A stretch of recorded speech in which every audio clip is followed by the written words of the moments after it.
Hello, this article is What's Going On in Your Brain? Your Control Center is in version 2.0 by Linda Bernstein. Here's a good comeback the next time an adult complains that you're taking too many risks. Just say, my brain made me do it. Of course, in the real world, you can't use that excuse to cover reckless behavior. However, it's true that brain's inclination for sensation-seeking becomes more intense during adolescence. Lawrence Steinberg, a professor of psychology at Temple University and an expert on the teenage brain, told Current Health 2. At the same time, the brain mechanisms that regulate these desires are not yet fully developed. That's why teens want to do things like bungee jump or drive fast, but often don't experience the fear or anxiety adults often associate with such risky activities. Picture this. Your brain is a massive cells contained inside your skull. It is, in fact, the boss of you, as the diagram at right shows, which is actually down here.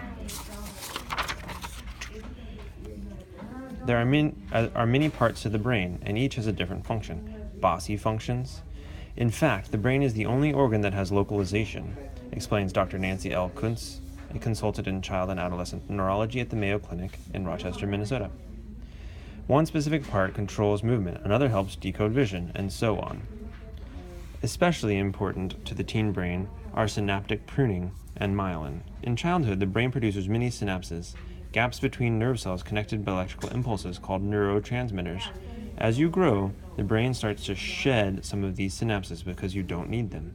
As Steinberg explains, the brain starts out like a road map with dirt roads.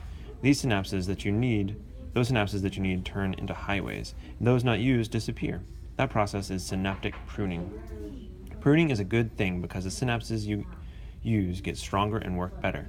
For instance, during adolescence, as some synapses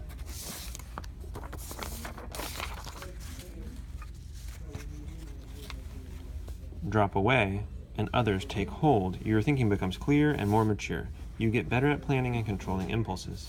Everyone has about 99% of the same synapses, but that still leaves billions that can differ from one person to another, Steinberg says. For instance, if you play guitar every day, your brain will have more fine motor synapses than if you spend a lot of time listening to Fall Out Boy on your MP3 player. In that case, audio synapses would rule. The cool thing, says Steinberg, is that brain cells can actually regenerate, so synapses that have been pruned can be reformed if your life direction or interests change. Synaptic pruning peaks at about age 12 or 13, but continues until you're about 24. So right now, your brain chemistry is pretty active, preparing you to become an adult.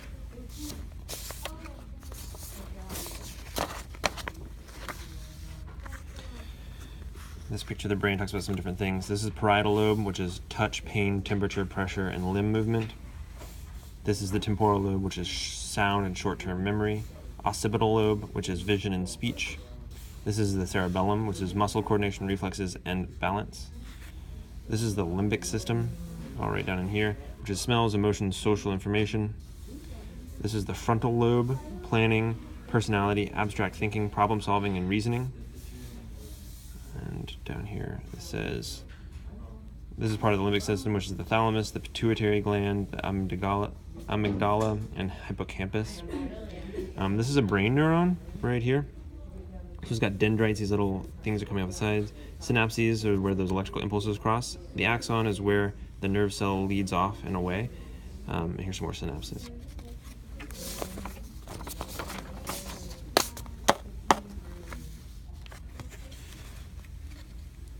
The production of myelin, the white matter that insulates the neuron, is as important as synaptic pruning. The amount of myelin in your brain increases during adolescence, according to Steinberg. The more myelin, the faster information is transmitted, and the more adept, efficient, and mature your brain becomes. Get touchy-feely. Amid this molecular stuff, the teenage brain is witnessing other changes. Deep inside the brain, the limbic system controls smell, perceptions, and emotions, and processes social information. Steinberg says, and is one of the first to fully develop. Thus, a teen experiences feelings more intensely than he or she did as a child and learns how to control emotions. Notice that you no longer have tantrums when your mom won't buy you candy, but if a friend snubs you, you feel hurt, which when you were 6, you might not have noticed. Strangely, Steinberg, a teen's prefrontal cortex, the brain's smart part, is out of sync with the limbic system, limbic growth.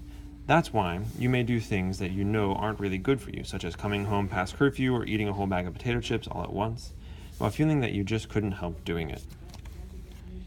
Maintain your brain. Because there's so much going on right now in your brain, it's important to give it whatever help you can. Stay away from harmful substances, such as illegal drugs, alcohol, and nicotine. They can harm sensitive cells and undermine natural growth. Steinberg warns that teens who start smoking are more likely to develop a life habit than those who start later, probably because of the synaptic pruning taking place. Wear a helmet when you bike, skateboard, or ski, and wear seatbelts in cars. A blow to the head, says Kuntz, may be a blow to the brain, so don't take chances.